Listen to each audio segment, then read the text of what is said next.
It's interesting to me to compare music management with other industries and other forms of management. If you look at how it would develop if you're building your own hotel, for example, you might start off doing everything yourself, and I think in many other industries this applies. And then after a bit, it gets too much, so you've got to delegate.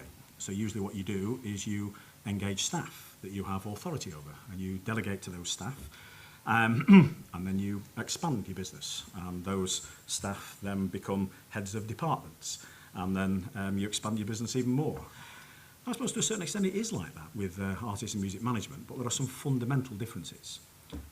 First of all, yeah, it does start with DIY. You are doing everything yourself. You might have to be the person who books the gigs, drives the van, does whatever you're prepared to do, acts as all the different roles that would then eventually become the traditional team around the artist. You've got your artist lawyer, you've got your artist accountant, you've got the label, you've got the publisher, you've got the merchandiser, you've got the media partners, you've got the brand partners, you've got the press officers. The difference between building that kind of a team and delegating a lot of that work that you were doing yourself to those specialists and other forms of management is that actually these people are self-employed and they work for your client, the artist. So actually you don't have any direct authority over them at all. So the ability to actually put that team together, find the right team, put that team together and then manage that team is all about relationships and all about dynamics within that relationship. So at the end of the day, we're now talking about an incredibly high level of interpersonal skills that an artist stroke music manager would need in order to maintain those relationships and develop those relationships. It used to be the case that the labels did the development, and then the development was done, the publishers kind of stepped into that breach and started doing a lot of the development work, and now it's fallen on the management artist axis to do that. And it's not often that it's recognised just how vulnerable managers are. First of all, you're on a contract for services, which means you can be sacked. It's like changing your supplier of telecom services or something. There's no equity, there's no ownership, there's no guaranteed return on your investment, and your investment might be as much about emotion and about time as it is about money, and often for quite a lot of people it is about money, where there's no guaranteed return on that as expenditure in the early days. And then for the lawyers in the room, any lawyers? One lawyer, for the one lawyer in the room, correct me if I use the incorrect terminology here, but you have a fiduciary duty, a duty of care, which some would say is impossible. It's a legal duty of care to give the best advice to each one of your clients. And their only protection is their contractual relationship with their artist and the real relationship, the relationship of trust with their artist. Others choose completely different business models. And I think that's the other great thing about 2009 and beyond. We've got lots of different ways of doing it now, which is why lines are now blurring between artist management and why I'm referring to music management, because, if a manager decides what they're going to do is set up different entities and have different legal relationships, so all bets are off. There's lots of different ways of doing things now. There was a fantastic article, I don't know how many people read it, with Terry McBride, who's one of my management gurus who runs the network operation in Canada, and he was very specific on what your job is to do. Your job is to present the facts, your job is to present the options, your job is to suggest plan of actions, make recommendations, but the artist decides. And the artist may have questions, and you're there to provide reasons for your recommendations, but the artist decides. And then you go with the decision of the artist, because you're there to help the artist realise their dreams. This is not like other forms of business. This is not about widgets. This is about art. Anyway, so the Music Managers Forum existed since 1992. Why? Well, it represents the views of managers. As Stuart rightly said, you need to act collectively, and in turn, you need to educate new managers, train managers, and perhaps most important of all, you need to network and share experiences, which is, I think, is becoming more and more useful. What is a manager these days? It is that role has changed. There are so many self-releasing artists, self-releasing managers who are doing their own labels, doing everything themselves, that brings that whole thing into question. Things like brands want to talk to music. They always want to talk to music. They don't understand how it works. They don't understand about rights.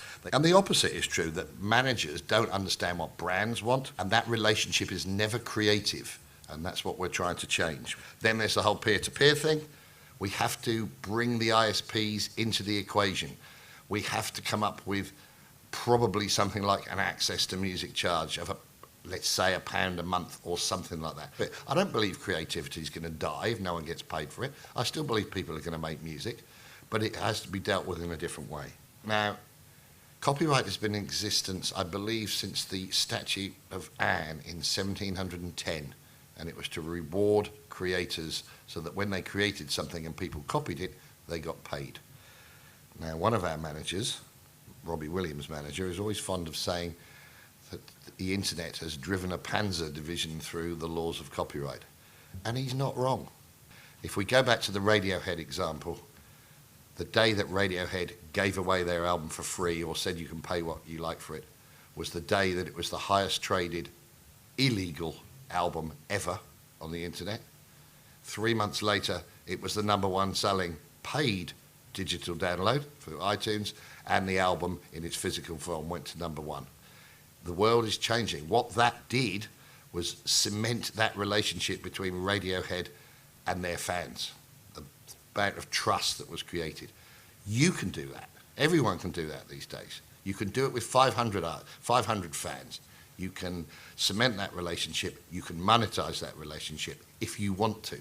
You can work on ways of strengthening that relationship and getting fans to come to gigs or buy T-shirts or buy CDs or buy whatever. My name is Andrew Ferris. I run an independent record label called Smalltown America Records. We're based in Derry. We don't just do local music or indigenous music, but that would be our focus. And so on our roster currently, we've got a band called Fighting with Wire and a band called Instigating from Afar from Belfast. I'm proud to say that I've released 57 records with Smalltown America, and every single record has turned a profit. And that's not through any great deal of skill. It's just through a mantra that we have in the office, is that, you know, you buy for £1 and you sell for £2. You know, and so we work out very, very clearly with the artists at the beginning. What are they prepared to do? There's no point an artist sitting down with me and saying, I'm going to tear off the hook, Andrew, we're going to do 200 shows. I want you to tell me, we can only do 20 shows because I work in a garage Monday to Friday, so I can only play Friday night and a Saturday night, maybe in Dublin. We can work with that and then we'll adjust the budget accordingly. So the old model of making records, you process those inputs, you advertise the record, and then you output the record or the product. But now we've got a new model which all hangs around the internet cloud.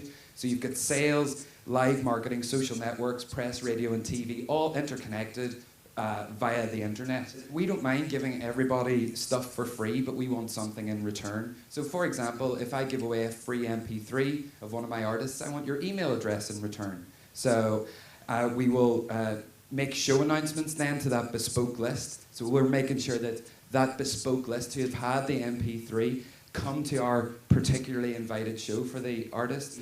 Then you start offering people things for sale. So this might be after 6 months.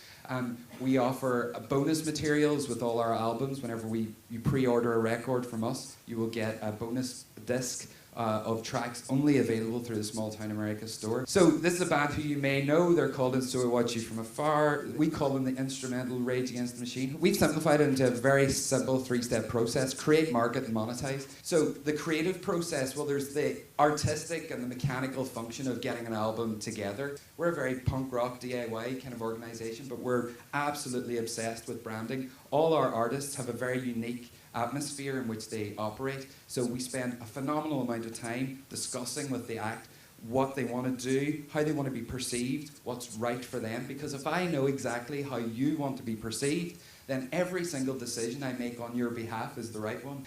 Marketing. I mean, this band are a particularly good example of thinking locally and dominating globally. And what does all this do? You generate all this press and all this activity, you've generated sales and you've generated shows. What that actually gives you is more content. So it's a creative continuum because you're getting customer feedback, you're getting reviews, you're getting pictures from the shows, you're getting videos that kids have made en route to the Southampton gig. So it's up to us then to take all that content as a record label, market it, and then monetize it again. And so you get into this, you know, very productive and very positive creative loop. So it's not release the record, try and maximize week 1. This is kind of how majors work. You know, maximize week 1, week 2, not too bothered about week 8 through 16, but as a small record label, we're really interested in weeks 8 through 16 and for the rest of the year. And it's ideas over everything, all bets off. I love that. You know, the credit crunch is brilliant because it gives all us a chance, because no one's got any money. So we just have to have good ideas.